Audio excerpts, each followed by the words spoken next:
நீங்கள் பார்த்து கொண்டிருப்பது உங்கள் ஜாஷ்வா டிவி. சகல ஜனங்களுக்கும் நற்செய்தி.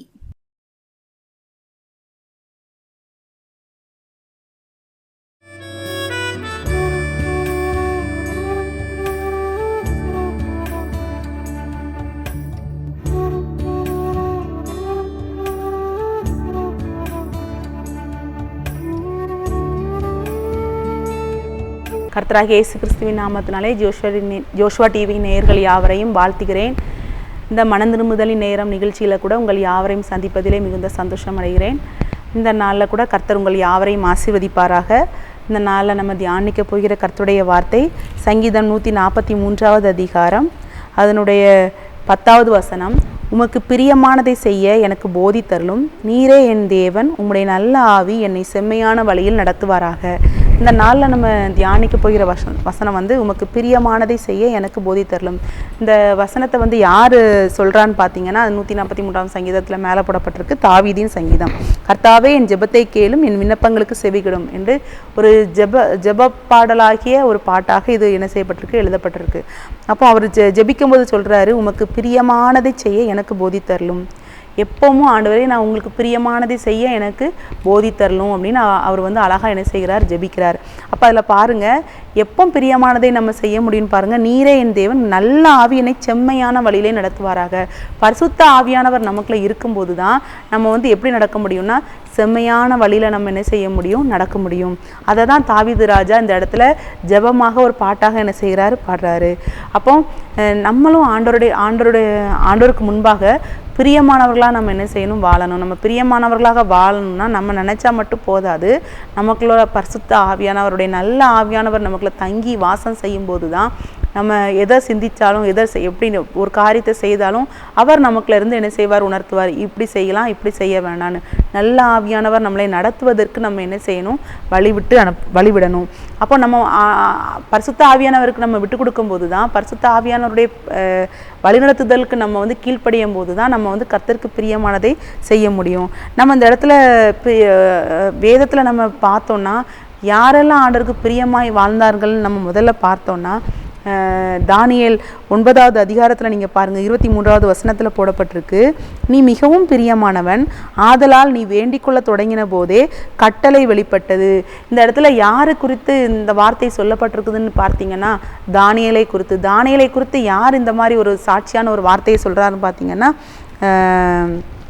ஒரு தூதன் என்ன செய்கிறாரு, சொல்கிறாரு. அதில் அந்த அதிகாரத்தை நீங்கள் வாசித்து பார்த்தீங்கன்னா அழகாக சொல்லப்பட்டிருக்கும். நீ மிகவும் பிரியமானவன், அதனால் நீ வேண்டிக்கொள்ள தொடங்கினது போதே கட்டளை வெளிப்பட்டது. இது எப்போ இந்த இடத்துல தானியேலுக்குன்னு சொல்லப்பட்டிருக்குன்னா, அப்படி நான் ஜெபம் பண்ணி கொண்டிருக்கும் போதே, தானியேல் ஜெபித்து கொண்டிருக்கும் போது ஒரு தரிசனத்தை தானியேல் என்ன செய்கிறார், பார்க்குறாரு. அதுக்கு முன்பாக 21வது வசனத்தை நீங்கள் பார்த்தீங்கன்னா, முதல் தரிசனத்திலே நான் கண்ட புருஷனாகிய காபிரியேல் வேகமாய் பறந்து அந்திபலி நேரமாகிய வேலையிலே என்னை தொட்டான். அப்போ தானியேல் இங்கே என்ன செஞ்சிட்ருக்கிறாரு, ஜெபித்து கொண்டிருக்கிறார். அவர் ஜெபித்து கொண்டிருக்கும் போதே அவருக்குள்ள ஒரு தரிசனம் வருது. அப்போ ஒரு கேப்ரியல் தூதன் பறந்து ஒரு தூதன் ஆண்டவர் சொல்கிற ஒரு காரியத்தை தானியேலுக்கு சாட்சியாக சொல்கிறாரு.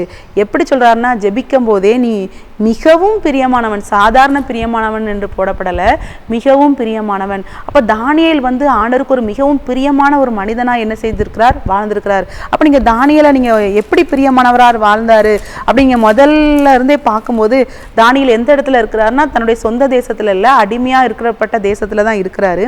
அப்போ அங்கே ராஜாக்கள் அந்த அரண்மனைக்குள்ள ராஜா தேர்ந்தெடுத்த பிரதானிகளாக மாறுவதற்கு நீங்கள் அதில் பார்த்தீங்கன்னா, கொஞ்சம் யூதாவில் சிறந்து விளங்குகிற கொஞ்சம் வாலிபர்களை தேர்ந்தெடுத்து ராஜா கிட்ட கொண்டு என்ன வச்சுருக்காங்க. ராஜாவுடைய கட்டளையின்படி ராஜா சொல்கிற சாப்பாட்டை தான் அவங்க என்ன செய்யணும், சாப்பிடணும்.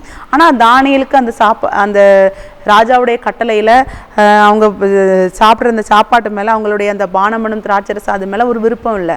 அப்போ அந்த கட்டளைகளுக்கு எப்படியாவது நீங்களாக்கி தன்னை பரிசுத்தமாய் காத்துக்கொள்வதற்கும் தனக்குள்ள தேவ ஆவியை துக்கப்படாதபடி வாழணும்ட்டு தானியேலுக்குள்ள ஒரு ஒரு ஆர்வம் வருது, ஒரு ஆசை இருக்குது. அதில் பார்த்தீங்கன்னா, தானியேல் 1வது அதிகாரம் 8வது வசனத்தில் போடப்பட்டிருக்கு. தானியேல் ராஜாவின் போஜனத்தினாலும் அவர் பானம் பண்ணும் திராட்சரசத்தினாலும் தன்னை தீட்டுப்படுத்தலாகாது என்று தன் இருதயத்திலே என்ன செய்தாராம், தீர்மானம் பண்ணி கொண்டாராம். இந்த இடத்துல நம்ம முதல்ல அவர் ஜெபம் பண்ணும் போதே பார்க்குறோம், நீ மிகவும் பிரியமானவன். நம்ம ஜெபிக்கிற நிறைய நேரத்தில் நம்மளுடைய ஜெபத்துக்கு ஆன்சர் வராது. ஆனால் இந்த இடத்துல தானியேல் ஜெபிக்க தொடங்கின போதே தரிசனம் கிடைக்குது, அந்த ஜெபத்திற்கான ஆன்சர் என்ன செய்யுது, கிடைக்குது. அப்போ நம்மளுடைய ஜெபத்துக்கும் ஆன்சர் வரணும். நம்ம ஜெபிக்கும் போதே ஆண்டவர்கிட்ட இருந்து நமக்கு ஆன்சர் வரணும்னா நம்ம ஆண்டவருக்கு பிரியமாய் என்ன செய்யணும், வாழணும். அப்போ ஆண்டவருக்கு பிரியமாய் நம்ம வாழணும்னா தானியேல் பாருங்க, தன்னை தீட்டுப்படுத்தாதபடி, தன்னை தீட்டுனா தனக்குள்ள பாவம் வராதபடி, தேவனுக்கு முன்பாக பிரியமாய் வாழ்கிற அந்த வாழ்க்கையில ஒரு கரையும் வராதபடி தன்னுடைய வாயால சொல்லலை, நான் இப்படி இருப்பேன் நான் அப்படி இருப்பேன் வாயால சொல்லலை. அவர் தன்னுடைய இருதயத்தில் என்ன செய்கிறார், தீர்மானம் பண்றாரு. அதுல 9வது வசனத்துல பார்த்தீங்கன்னா, தேவன் தானியேலுக்கு பிரதானிகளின் தலைவனிடத்தில் தயவும் இரக்கமும் கிடைக்கும்படி செய்தார். தன்னை பரிசுத்தமாய் காத்துக் கொள்வதற்கு தானியேல் தன் இருதயத்தில் என்ன செய்தான், தீர்மானம் பண்ணினான். இருதயத்தை தான் ஆண்டவர் பார்க்குறாரு. நம்ம இருதயத்துக்களை 1000 வஞ்சகங்களை வைத்துக்கொண்டு நம்ம இருதயத்தை சீர்படுத்தாம நம்ம தேவனுக்கு முன்பாக உபவாசம் இருந்தாலும், நம்ம வேதத்தை வாசித்தாலும், நம்ம நான் இப்படிலாம் வாழ்றேன் நம்மையே நாம பெருமையாக பேசிக்கொள்வதில் பிரயோஜனம் இல்லை. நான் இப்படிப்பட்டவள், நான் அப்படிப்பட்டவன், நான் இப்படி தான் இருப்பேன், நான் இப்படி காலையில் எழுந்திரிச்சோன்னே இப்படி இருப்பேன், தேவனை தேடுவேன், வேதத்தை வாசிப்பேன்ட்டு இருதயத்துக்குள்ள 1000 பொல்லாங்கை நம்ம நினைத்து கொண்டு நம்மளை கிறிஸ்தவர்களாக காட்டிக்கொள்வதில் ஒரு பிரயோஜனமும் இல்லை. இந்த இடத்துல பாருங்க, தன்னை இருதயத்துக்குள்ள தீர்மானம் பண்ணிக்கிறான். தான் இந்த காரியங்களெல்லாம் தீட்டுப்பட மாட்டேன்னு இருதயத்துக்குள்ள தீர்மானம் பண்ணி. அப்போ நம்ம ஆண்டோடைய பிள்ளைகளாக இருந்துக்கிட்டு நம்ம சாதாரண உலக மனிதர்களோடு செல்லும்போது அவர்களுக்கு ஏற்ற விதமாய் நம்ம வாழ்வதில் எந்த பிரயோஜனமும் இல்லை. அப்போ நமக்கும் அவங்களுக்கும் ஒரு வித்தியாசம் வேணும். நம்ம நமக்குன்னு தகுதியாக இருக்கிற காரியங்களை தான் நம்ம தலையிட்டு கொள்ளணும். நம்ம எல்லாவற்றிலும் தலையிட்டு கொண்டு நம்ம அழுக்காக்கி கொள்வது சரியான காரியம் இல்லை. அப்போ ராஜா அந்த நிறைய வாலிபர் நீங்கள் பார்த்தீங்கன்னா, அப்போ அந்த பிரதானிகளின் தலைவன் ஒரு பயம் ஃபஸ்ட்டு வருது, நான் தன்னை திட்டுப்படுத்தாகன்ட்டு அவன் ஒரு ப்ரொசீஜர் சொல்கிறான். அவங்களுக்குலாம் கொடுக்குற எல்லாவற்றையும் வர வேண்டாம், எங்களுக்கு என்னது தாங்க, மரக்கறிகளை மட்டும் தாங்க, வேணா எங்களை ஒரு 10 நாள் சோதித்து பாருங்கள், மற்றவர்களுக்கும் எங்களுக்கு ஒரு வித்தியாசத்தை பாருங்கன்னு தானியேல் கேட்கும்போது, அதே போல் பாருங்க, இந்த 10 நாள் சென்ற பின்பு ராஜபோஜனத்தை புசித்த எல்லா வாலிபரை பார்க்கிலும் அவர்கள் முகம் கலையுள்ளதாயும் சரீரம் புஷ்டியுள்ளதாயும் காணப்பட்டது. அவங்களுக்கும் மற்றவர்களுக்கும் தேவன் ஒரு வித்தியாசத்தை என்ன செய்தார், காண செய்தார். தானியேலுக்கும் அவன் கூட இருக்கிற அவனுடைய ஃப்ரெண்ட்ஸுக்கும், அனனியாவுக்கு, அதான் சாத்ராக், மேஷாக், ஆபேத்நேகோ, இவங்க எல்லாருக்கும் மற்ற வாலிபர்களுக்கு ஒரு வித்தியாசத்தை ஆண்டவர் என்ன செய்தார், காண செய்தார். ஆனால் இதில் ஸ்பெஷலாக இருக்கிறது பார்த்தீங்கன்னா தானியேல். ஏன் இன்னும் ஸ்பெஷலாக தானியேல் இருக்கிறாருன்னு பாருங்கள். ஃபஸ்ட்டு இருதயத்தில் தீர்மானம், மற்றவங்க ராஜா மற்ற வாலிபர்களோட தன்னை என்ன செய்யலாமே, தீட்டுப்படுத்தி கொள்ளலை. இன்னொன்று பார்த்தீங்கன்னா, தானியேலுக்குள்ள இன்னொரு பெரிய ஸ்பெஷல் கேரக்டர் என்ன இருந்துச்சுன்னா, 3 வேளை ஜெபிக்கிற ஒரு கேரக்டர் இருந்துச்சு. அவன் எப்பவும் பாருங்கள், தானியேல் 6வது அதிகாரத்தில் ஒரு வசனம் போடப்பட்டிருக்கு. தானியேல் 6வது அதிகாரத்தில் பாருங்க, 10வது வசனத்தில் பார்த்தீங்கன்னா, தினம் 3 வேளையும் தன் தேவனுக்கு முன்பாக முழங்கால் படியிட்டு ஜெபம் பண்ணி ஸ்தோத்திரம் செலுத்தினான்.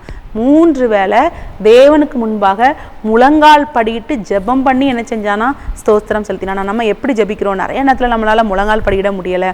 ஒரு நேரம் ஜெபிப்பதே ஒரு பெரிய கேள்விக்குறிக்குள்ள இருக்குது. ஆனால் இந்த இடத்துல பாருங்க, அவன் தினமும் 3 வேளை, அப்போ அவன் முதல்லையே தன்னை தீட்டுப்படுத்தக்கூடாதுன்னு இருதயத்தில் தீர்மானம் பண்ணின தானியேல், அவன் வளர்ந்து அவனுக்கு கண்டிப்பாக விவரம் தெரிஞ்சதுலேருந்தே அவன் தினமும் கண்டிப்பாக என்ன செஞ்சுருக்கணும், 3 வேளை ஜெபித்திருக்கணும். அவன் ஜெபித்தது நிமித்தமாக பாருங்கள், அவனுக்கு நீங்கள் எத்தனை ராஜாக்கள் வந்தாலும் அவன் அந்த அரண்மனையில் தான் இருக்கிற ஒரு சிச்சுவேஷன் வரும். அந்த அளவுக்கு உயர்த்தி வச்சிருப்பார், ராஜாவுக்கு அடுத்த ஸ்தானத்தில் உயர்த்தி வச்சிருப்பாரு. அவனுக்கு நிறைய ஞானத்தை கொடுத்தாரு. அவனுக்கு அவனை ஆண்டவர் எல்லாம் ஒரு பெரிய பிரதானியாக பெரிய லெவலில் தான் உயர்த்தி வச்சுருந்தாரு.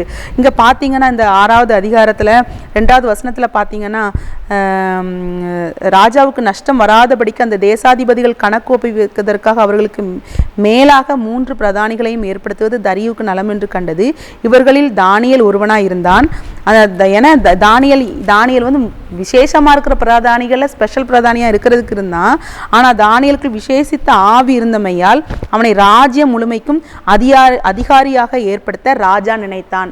அப்போ தானியேல் தினமும் 3 வேளை ஜெபித்து தன்னை தீட்டுப்படுத்தாதபடி தன் இருதயத்தில் தீர்மானம் பண்ணி காத்து கொண்டதுனால அவனுக்குள்ள விசேஷித்த ஆவியானவர். நம்ம அதை தான் முதல்ல பார்த்தோம். சங்கீதம் 143வது அதிகாரத்தில் உம்முடைய நல்ல ஆவி என்னை நடத்துவாராக. அப்போ நம்ம உமக்கு பிரியமானதை செய்ய எனக்கு கற்றுத்தாரோம். முதல்ல நம்ம அவருக்கு பிரியமானதை செய்ய நம்ம கற்றுக்கொள்ளும் போது தான் ஆண்டவர் பரிசுத்த நல்ல ஆவியானவர் நமக்கு தருவார். அப்போ இந்த தானியேலுக்குள்ள விசேஷித்த ஆவியும் இருக்குது, அவன் தேவனுக்கு முன்பாக பிரியமானவனும் இருக்கிறான், தன்னை தீட்டுப்படுத்தாதவனாகவும் வாழறான், டெய்லி 3 வேளை ஜெபிக்கிறவனாக இருக்கான். அது எப்படி ஜெபிக்கிறான்? 3 வேளை தேவனுக்கு முன்பாக, வேற யாருக்கு முன்பாக இல்லை, தேவனுக்கு முன்பாக முழங்கால் படியிட்டு ஜெபிக்கிறவனா இருக்கிறான். அதனால இந்த எல்லா ராஜாக்கு அடுத்த ஸ்தானத்தில் அவனை உயர்த்தணுன்ற அந்த ராஜா நினைக்கும் போது இதை எல்லாவற்றையும் மற்ற பிரதானிகள், அப்பொழுது பிரதானிகளுக்கும் தேசாதிபதிகளும் ராஜ்யத்தின் விசாரிப்பிலே தானியேலை குற்றப்படுத்தும்படி மற்ற கூட இருக்கிற எல்லாருக்கும் தானியேல் மேலே ஒரு கடுப்பு, ஒரு பொறாமை வருது. இவனை இவ்வளோ உயர்வுக்கு காரணம் இப்படி ஜெபிக்கிறதுனால தான். அப்போ அந்த ஜெபத்தை ஜெபிக்க விடாத தடை பண்ணணுன்ட்டு தான் ராஜாவை தவிர வேறு யாரையும் வேண்டக்கூடாதுன்னு ஒரு கட்டளையை கொண்டு வராங்க. ஆனாலும் தானியேல் அதை குறித்து கவலையே படலை. பாருங்க, தானியேல் வென்றால் அந்த பத்திரத்துக்கு கையெழுத்து வைக்கப்பட்டது என்று அறிந்த போதிலும் தன் வீட்டுக்குள்ளே போய் தன் மேலறையிலே எருசலேமுக்கு நேராக பலகணிகளை திறந்திருக்க அங்கேதான் தான் முன் செய்து வந்தபடியே என்னாலும் செய்தபடியே 3 வேளை என்ன செய்கிறான்? முழங்கால் படிட்டு ஜெபிக்கிறான்.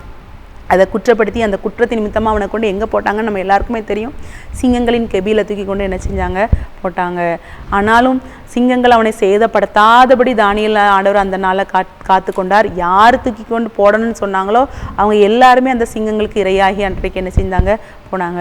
அப்போது நம்ம இந்த நாளில் ஆண்டவர் நம்மக்கிட்ட எதிர்பார்க்கிறது அவருடைய இருதயத்துக்கு ஏற்றவர்களாக, அந்த அவர் நம்ம இருதயம் எப்போவுமே ஒரு செம்மையாக இருக்கணும். ஆண்டவருக்கு முன்பாக இந்த காரியத்தில் நான் தீட்டுப்பட்டுற மாட்டேன் நம்ம இருதயத்துக்குள்ள தீர்மானம் பண்ணணும். வாயால் சொல்கிறக்கூடாது, மற்றவர்களுக்கு தெரிகிற மாதிரி நம்ம நடக்கணும்னு அவசியம் இல்லை. நம்ம இருதயத்துக்குள்ள தீர்மானம் பண்ணணும். நான் கடவுள் பிள்ளை, நான் ஒவ்வொரு நாளும் 3 வேளையும் தேவனை தேடுவேன், தேவனை தான் ஆராதிப்பேன், நான் அவருக்கு முன்பாக முழங்கால் படிப்பட்டு ஜெபிப்பேன். அப்படி ஒரு டெய்லி 3 வேளை ஜெபிக்கிறவர்களாகவும் நம்ம இருதயம் தீட்டுப்படாதபடி, இருதயம் நம்முடைய சரீரமும் நம்ம எண்ணங்களும் தீட்டுப்படாதபடி தேவனுக்கு முன்பாக நம்ம என்ன செய்யணும்? பரிசுத்தமாய் வாழணும். அப்படி இன்னொருத்தர் இருந்ததை பார்க்கலாம். 1 ராஜாக்கள் எடுத்தீங்கன்னா 1 ராஜாக்கள் 3வது அதிகாரம் 3வது வசனத்தில் பார்த்தீங்கன்னா, சாலமோன் கர்த்தரிடத்தில் அன்பு கூர்ந்து தன் தகப்பனாகிய தாவீதின் கட்டளைகளில் நடந்தான். இந்த இடத்துல நம்ம பார்க்குறோம், தாவீது ராஜாவோட மகன் அவன் தாவீது ராஜா மரிக்கும் காலத்தில் சொல்லப்பட்டதை அப்படியே கேட்டு ஃபஸ்ட்டு கொஞ்ச நாட்கள் அப்படி தான் என்ன செஞ்சார்? வாழ்ந்தார். அதுதான் அந்த வசனம் போடப்பட்டிருக்கு 1 ராஜாக்கள் 3வது அதிகாரத்தில். சாலமோன் கர்த்தரிடத்தில் அன்பு கூர்ந்து தன் தகப்பனாகிய தாவீதின் கட்டளைகளில் நடந்தான். தேவனிடத்தில் அன்பு கூர்ந்தான், அவருடைய கட்டளைகளில் நடந்தான். அன்றைக்கு 1000 பலிகளை என்ன செய்கிறான்? செலுத்தும் போதே கிபியோனில் பாருங்க 5வது அதிகாரத்தில் கிபியோனிலே கர்த்தர் சாலமோனுக்கு ராத்திரியில் சொப்பனத்தில் தரிசனமாகி நீ விரும்புகிறதை என்னிடத்துல அவன் கேட்கும்போது ஆண்டவர் விரும்புகிறபடி அவனுடைய ஜெபம் இருந்துச்சு. ஆண்டவரே, இந்த ஏராளமான அந்த ஜனங்களை நியாயம் தீர்க்கிற முடிய ஜனங்கள், இஸ்ரவேல் ஜனங்களை நியாயம் தீர்க்கிறதுக்கு எனக்கு ஞானத்தை தாங்க, நான் சிறு பிள்ளையா இருக்கிறேன் அப்படின்னு கேட்கும்போது ஆண்டவருக்கு ரொம்ப சந்தோஷமா இருந்த ஞானத்தையும் கூட கனம் எல்லாவற்றையும் ஆண்டவர் என்ன செய்தார்? கொடுத்தாரு. எல்லாம் அவனுக்கு சுற்றிலும் ஒரு சத்துரும் இல்லை, எல்லா இடமும் சமாதானம், அவனுக்கு நினைக்கிற காரியங்கள் எல்லாம் வாய்க்க பண்ணினார் ஆண்டவர். அவனை வைத்து அந்த ஆலயத்தை கட்ட வைத்தார். எல்லா காரியங்களும் ஆண்டவர் ஜெயமாய் முடிய பண்ணினார். ஆனால் பார்த்தீங்கன்னா முடிவில் 1 ராஜாக்கள் 11வது அதிகாரத்தில் நீங்கள் பார்த்தீங்கன்னா சாலமோன் 6வது வசனத்தில் சாலமோன் தன் தகப்பனாகிய தாவீதை போல கர்த்தரை பூரணமாய் பின்பற்றாமல் கர்த்தரின் பார்வைக்கு பொல்லாப்பானதை செய்தான். என்ன பொல்லாப்பானதை செய்தான் அப்படின்னு பார்த்தீங்கன்னா, நிறைய மனைவிகள் அவன் ஒவ்வொரு மனைவிகளாக சாலமோன் அவர்கள் மேல் ஆசை வைத்து அவர்களோடு ஐக்கியமாயிருந்தான். அவனுக்கு பிரபுக்கள் குலமான 700 மனைவியாட்டிகள் 300 மறுமனையாட்டிகள்லாம் இருந்தாங்க. ஆனால் அவங்களாம் பாருங்கள் 4வது வசனத்தில் 1 ராஜாக்கள் 11வது அதிகாரம் 4வது வசனத்தில் பார்த்தீங்கன்னா, சாலமோன் வயது சென்ற போது அவனுடைய மனைவிகள் அவன் இருதயத்தை அந்நிய தேவர்களை பின்பற்றும்படி சாய பண்ணினார்கள். ஆனால் நம்ம முதல்ல பார்த்தோம் தானியேல் பாருங்க, தன்னுடைய இருதயத்தை ராஜாவுடைய போஜனத்தினால கூட தீட்டுப்படுத்தாதபடி தன்னை ராஜாவுடைய போஜனம் கூட தீட்டுப்படுத்தாதபடி தன் இருதயத்தில் தீர்மானம் பண்ணா.